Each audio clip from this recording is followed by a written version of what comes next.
The Pemberton family Christmas had all the usual elements. A tree that cost more than most people's monthly rent, catered food from the most expensive restaurant in Georgetown, and my family's certainty that they knew what was best for everyone, especially me. I sat in the corner of the living room, wearing my customary simple sweater and jeans, watching my older sister Natalie show off her new Mercedes to our parents while my brother-in-law Richard discussed his latest tech startup acquisition.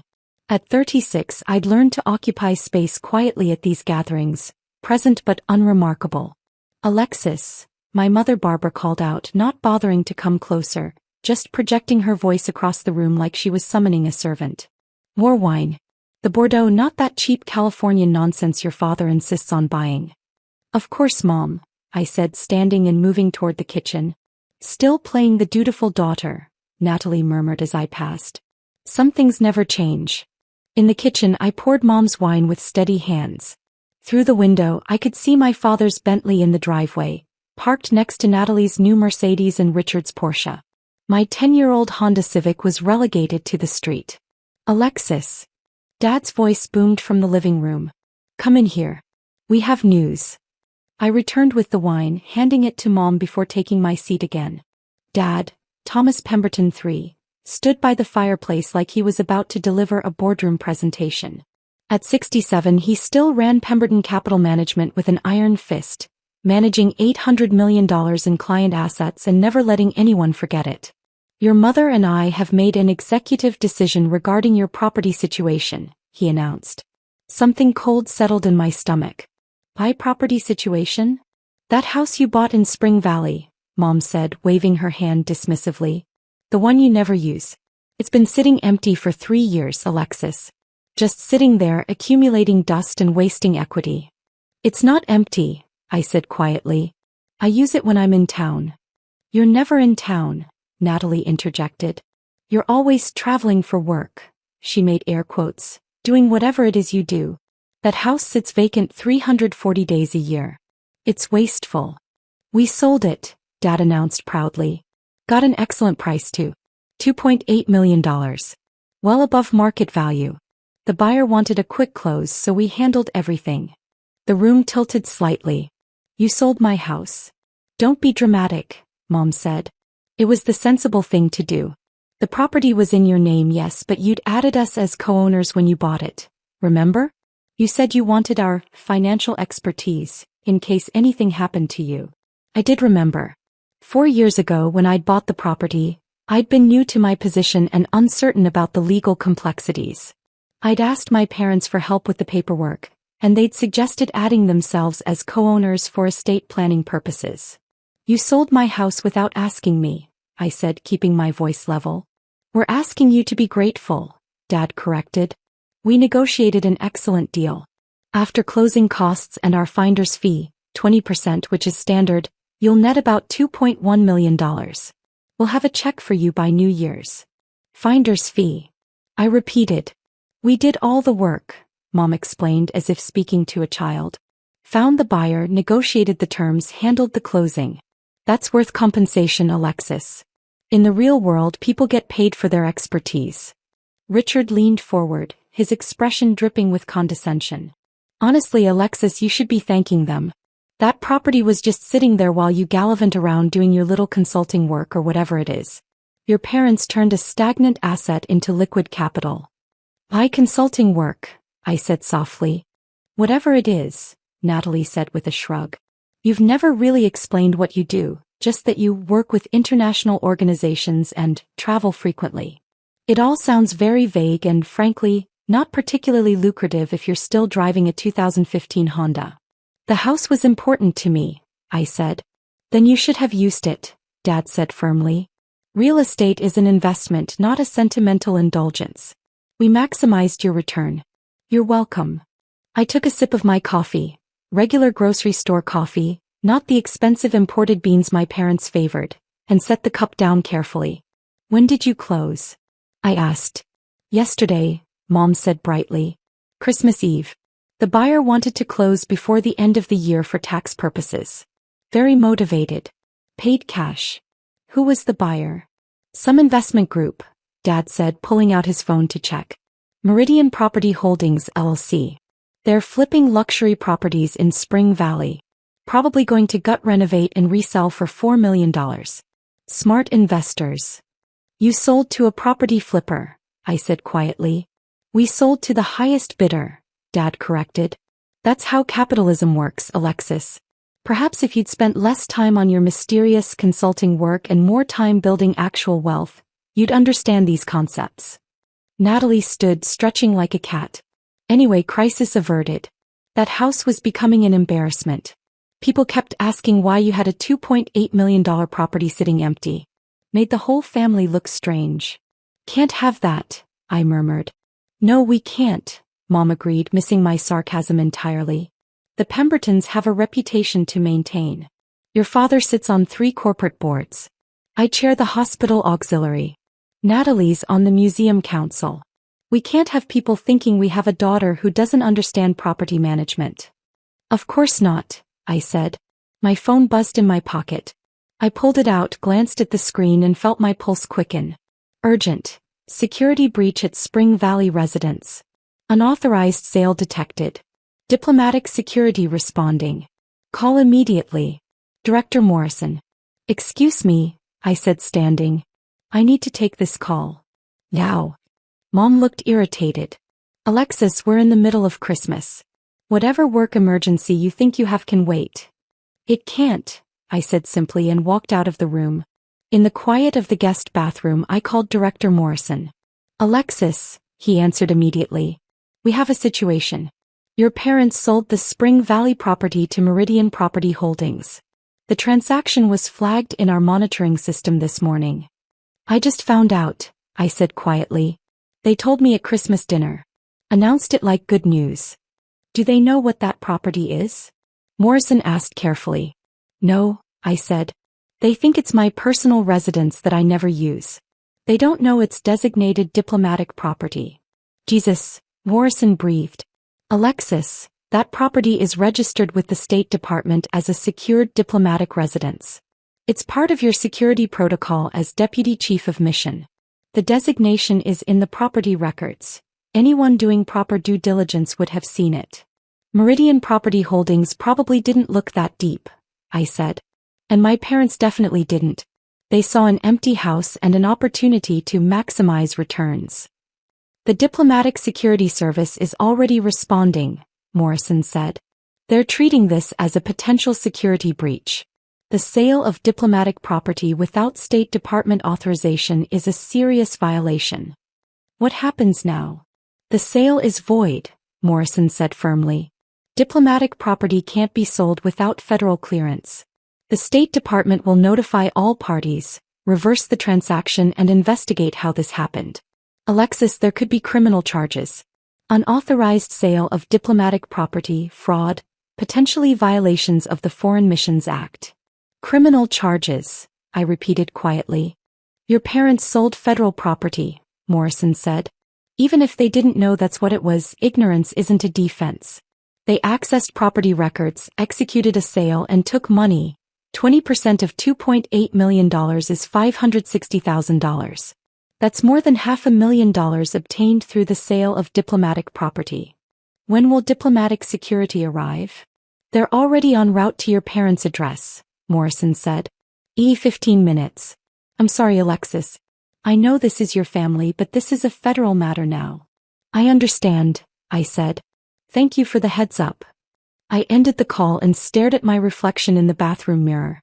4 years as Deputy Chief of Mission at the U.S. Embassy in Vienna.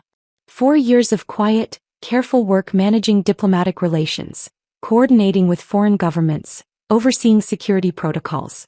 4 years of maintaining a low profile in Washington, D.C. when I was in town, staying in my designated diplomatic residence in Spring Valley, the one my family thought was just an empty house I never used.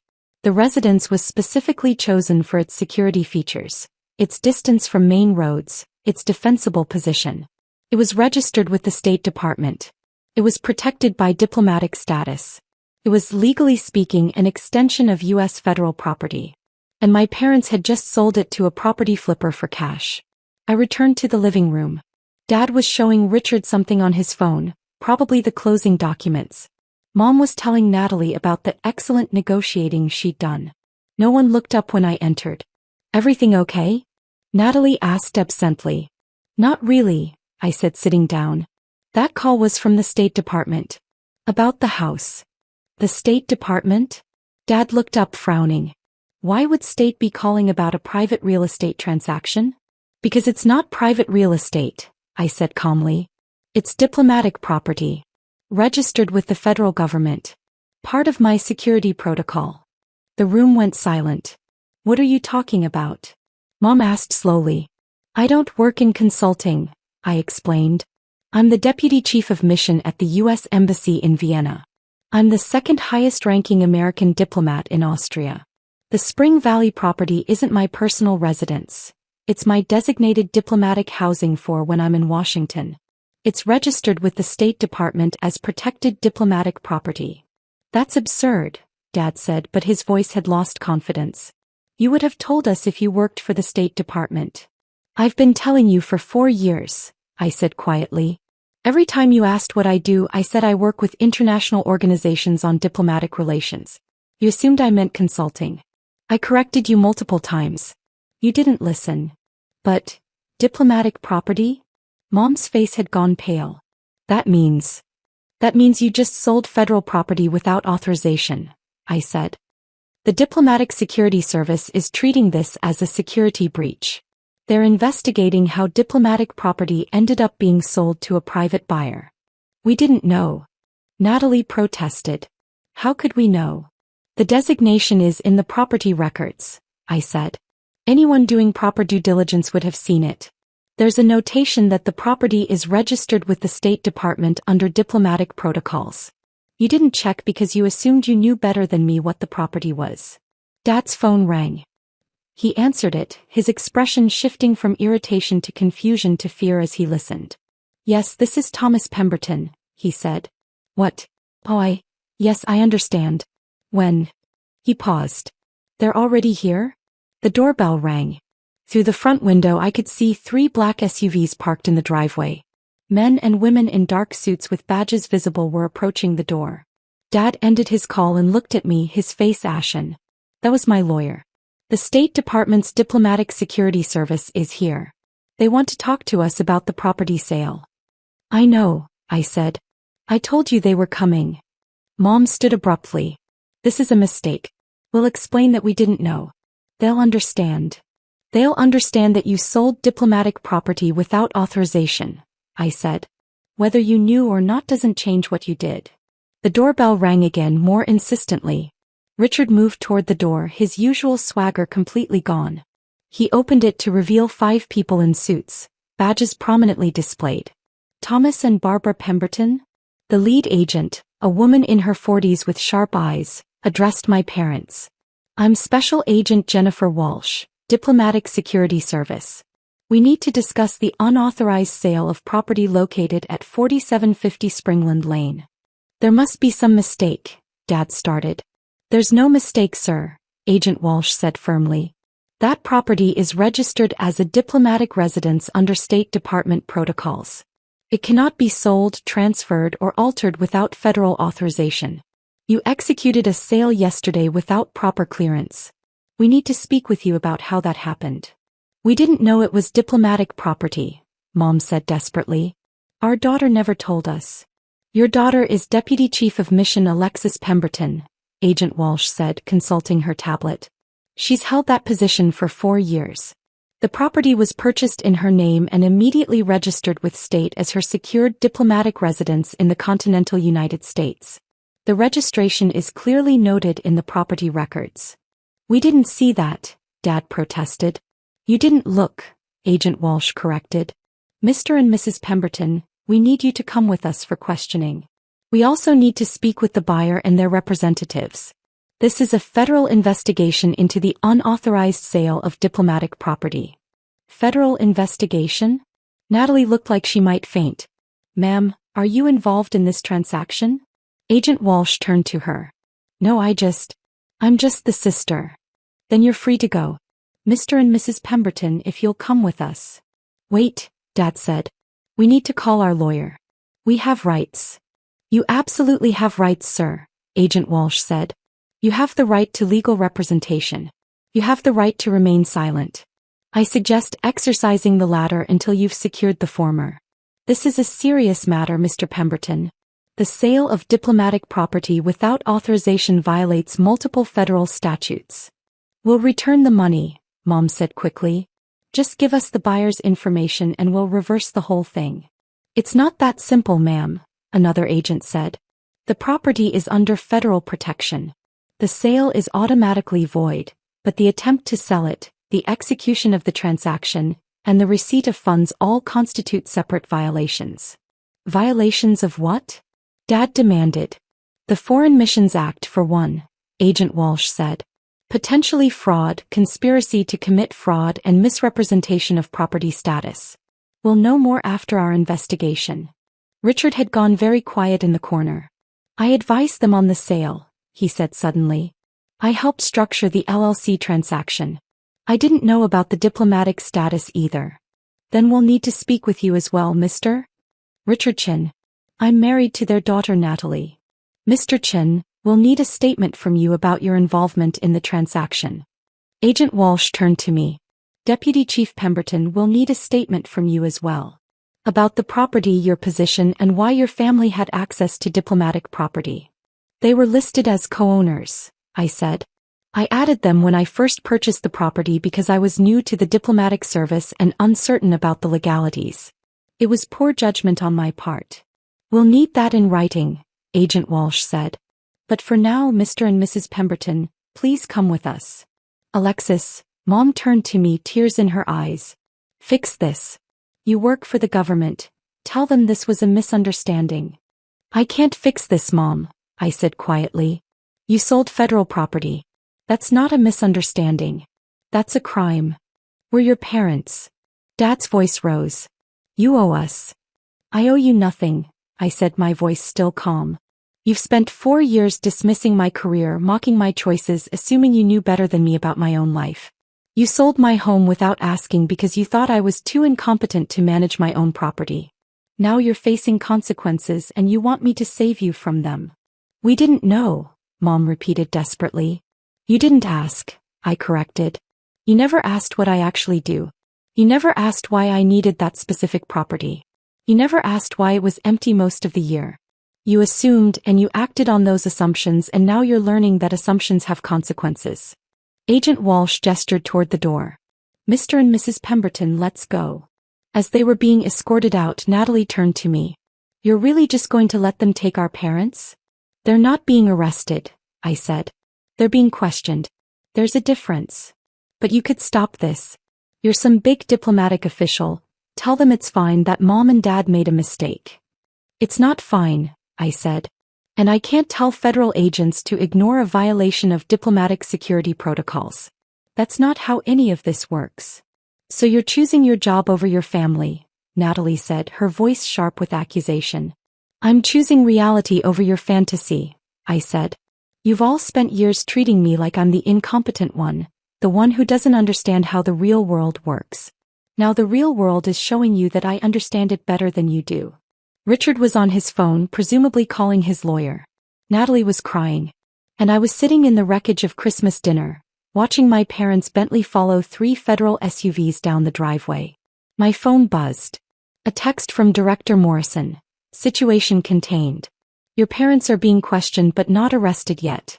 Depends on what the investigation reveals. How are you holding up? I typed back. I'm fine. Thank you for the professional handling. Another text, this one from Agent Walsh. Need your statement tomorrow morning.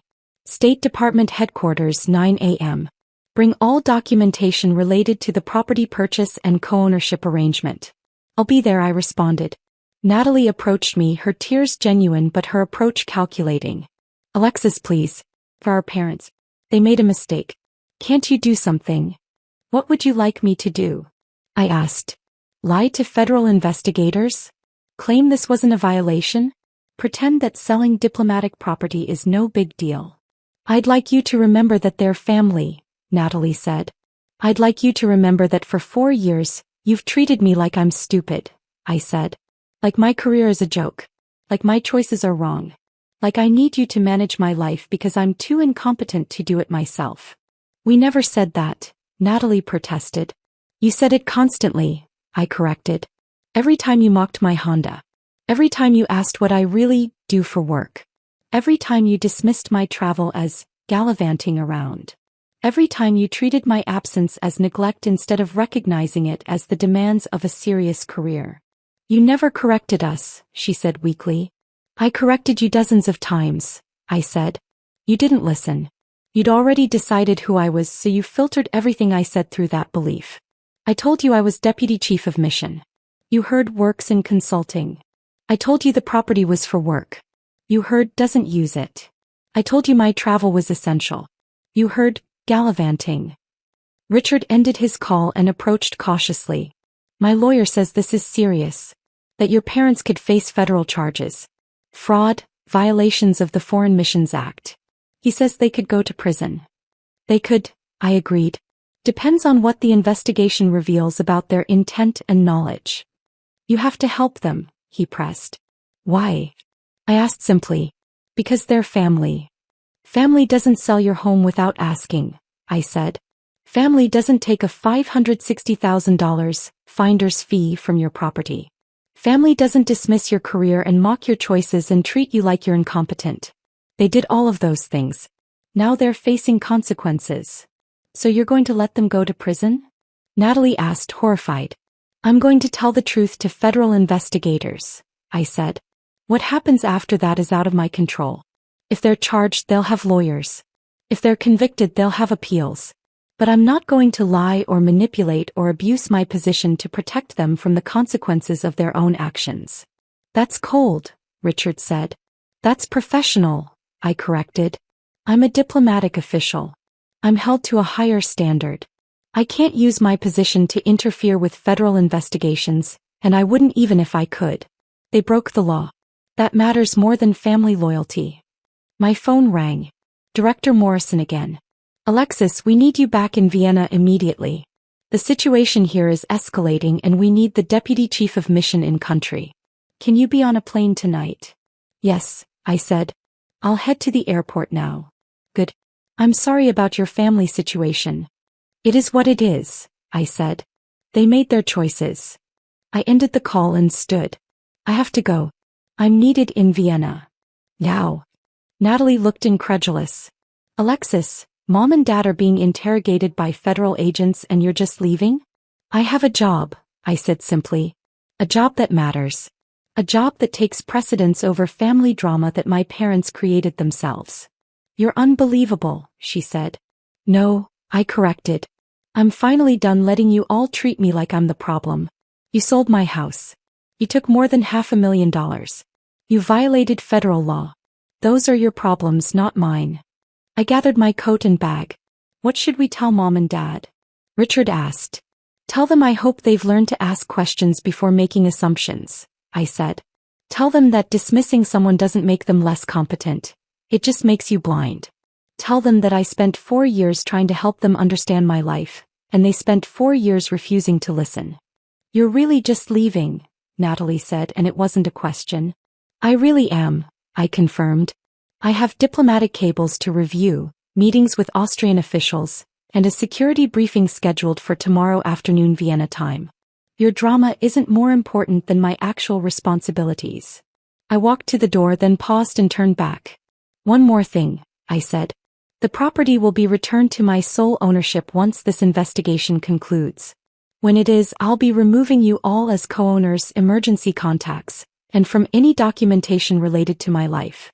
You've proven you can't be trusted with access to my assets or information about my career. Alexis, Natalie started. For years, I interrupted. 4 years of dismissal, condescension, and assumptions. You earned this distance. Live with it. I left them standing in the wreckage of Christmas, walked to my modest Honda Civic, and drove toward Dulles International Airport. My phone buzzed continuously during the drive. Texts from Natalie, calls from Richard, voicemails from Dad's lawyer asking me to cooperate with the family. I ignored them all. At the airport, I went through the diplomatic security lane. A perk of my position that would have impressed my family if they'd ever bothered to learn what my position actually was. In the international terminal, I called Agent Walsh. Deputy Chief Pemberton, she answered. Heading back to Vienna? Yes. Director Morrison needs me there. But I'll be available via secure channels for statements or testimony. Understood. For what it's worth, your parents are claiming they had no idea about the diplomatic status. They seem genuinely shocked. They are, I said. Genuinely shocked that I'm not the incompetent they believed me to be. Genuinely shocked that their assumptions were wrong. Genuinely shocked that actions have consequences. Harsh assessment, Walsh observed. Accurate assessment, I corrected. They spent 4 years dismissing my career. Now that career is the reason they're facing federal charges. The irony isn't lost on me. Will you advocate for leniency? Walsh asked. No, I said simply. I'll tell the truth. What prosecutors do with that truth is their decision. Fair enough. Safe travels, Deputy Chief. I boarded my flight. Business class, another perk my family had never known about, and settled in for the long flight to Vienna. Somewhere over the Atlantic, I drafted my official statement for the State Department investigation. Factual, comprehensive, and completely unsentimental. 3 weeks later, I received an update from Agent Walsh via encrypted email. The investigation had concluded. My parents had been charged with unauthorized sale of federal property and fraud. Meridian Property Holdings had been charged with attempting to purchase protected diplomatic property. The sale had been fully reversed, the property returned to my sole ownership, and my parents had been ordered to return the $560,000 finder's fee plus penalties. As part of a plea agreement, they'd avoided prison time but received 2 years of probation, substantial fines, and a permanent flag on their professional licenses. Dad's position on 3 corporate boards was now in jeopardy. Boards didn't like members with federal convictions. Mom had to step down from the hospital auxiliary chairmanship. Natalie had sent me 47 text messages and 12 emails, all variations on the theme of, how could you do this to our family? I'd responded to none of them. 6 months later, I received a letter forwarded through State Department channels. My parents' handwriting on expensive stationery, somehow still trying to maintain dignity. Alexis, we've completed our probation requirements and satisfied all financial penalties from the diplomatic property situation. Our lawyer has advised us that the case is closed and we should attempt to repair our family relationships. We want you to know that we're sorry for not understanding your career. We should have listened when you tried to explain your position. We should have asked questions instead of making assumptions. We hope you can forgive us and that we can rebuild our relationship. We miss you and we're proud of your accomplishments, even though we failed to show that pride when it mattered. With love and regret, Mom and Dad. I read the letter twice, then filed it away without responding. 2 weeks later, Natalie called via the embassy switchboard. Alexis, please, she said when I finally accepted the call. They're genuinely sorry. They've lost so much. Dad had to resign from 2 boards, Mom lost all her social positions. They've paid every fine. They've done everything the court required. Can't you at least talk to them? Why? I asked. Because they're your parents. They were my parents when they sold my house without permission, I said. They were my parents when they took $560,000 from me. They were my parents when they spent 4 years treating me like I was incompetent. Being parents didn't stop them from any of that. They didn't know. They didn't ask, I interrupted. That's different. They could have asked what I do. They could have asked why the property mattered. They could have asked before selling. They chose not to ask because they'd already decided they knew better than me. So you're never going to forgive them? Natalie asked. I didn't say never, I said. I said not now. Maybe not for years. They need to understand that actions have consequences, that dismissing someone has costs, that assumptions can destroy relationships. When they truly understand that, not just say the words but actually internalize the lesson, maybe we can talk. That's not fair, Natalie protested. No, I agreed. What's not fair is spending 4 years being treated like a failure by people who should have respected me. What's not fair is having my home sold without my consent. What's not fair is being expected to forgive instantly because it's Christmas or because they've completed their legal obligations. What do you want from them? Natalie asked, exasperated. Nothing, I said simply. I want nothing from them. I have a career I love, colleagues who respect me, work that matters. I don't need their approval or their understanding. If they want a relationship with me, they need to earn it. And earning it starts with accepting that I don't owe them forgiveness just because they're finally ready to give it. I ended the call and returned to my work. A complex negotiation with Austrian officials about trade policy, the kind of work that required diplomatic expertise, cultural understanding, and strategic thinking.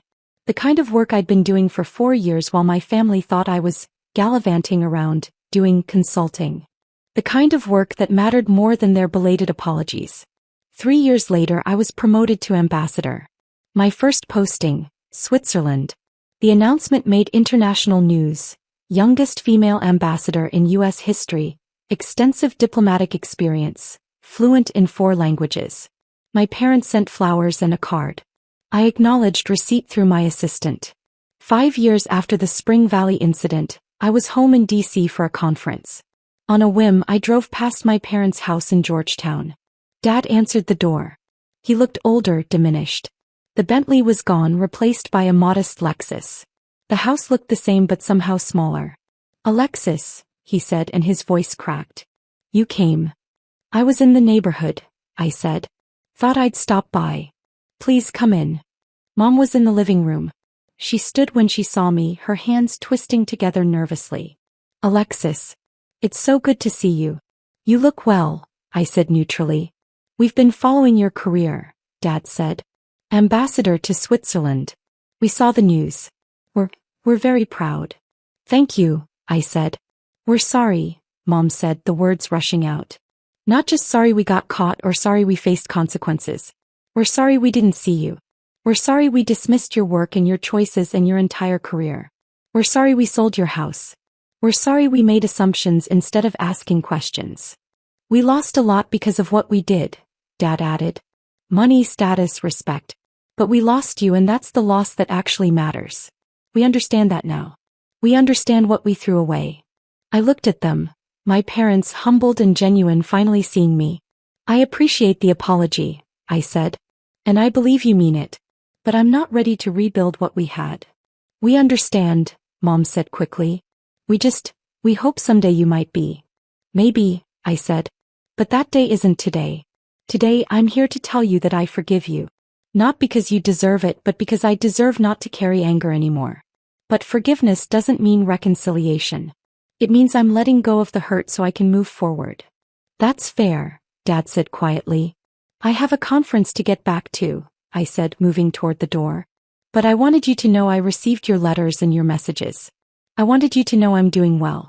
And I wanted you to know that I've built a life that matters, with or without your recognition." "We see that now," Mom said. "We see you now. Too late, but we see you." I nodded and left. As I drove away, my phone rang. "Director Morrison." "Alexis, how did it go?" "As well as it could," I said. "They apologized." I accepted. I left. "Are you okay?" "I'm fine," I said, and I meant it. "They're my past. My work is my present and future. I'm more than okay." "Good," Morrison said. "Bez, I have news. The secretary is recommending you for the deputy secretary position. If you're interested, the vetting process starts next month." Deputy Secretary of State. One of the highest diplomatic positions in the U.S. government. "I'm interested," I said. "Good. You've earned it, Alexis. Your work in Vienna, your handling of the Austrian trade negotiations, your leadership during the refugee crisis. You're exactly what state needs." I pulled onto the highway, leaving Georgetown and my family behind. In my rearview mirror, I could see the neighborhood shrinking. The houses, the status, the world that had once made me feel small. Ahead of me was Washington, the State Department, and a career that had proven my family wrong about everything. They'd thought I was incompetent. They'd thought I was unsuccessful. They'd thought I didn't understand the real world. And they'd learned, through federal charges and diplomatic security investigations, that they were the ones who didn't understand. I'd built a career saving them from their own assumptions. And I'd built a life without needing their approval. That, I thought as the highway stretched ahead, was its own kind of success. The kind that mattered. The kind that lasted. The kind they'd never understood until it was too late to be part of it. And I was fine with that. More than fine. I was free.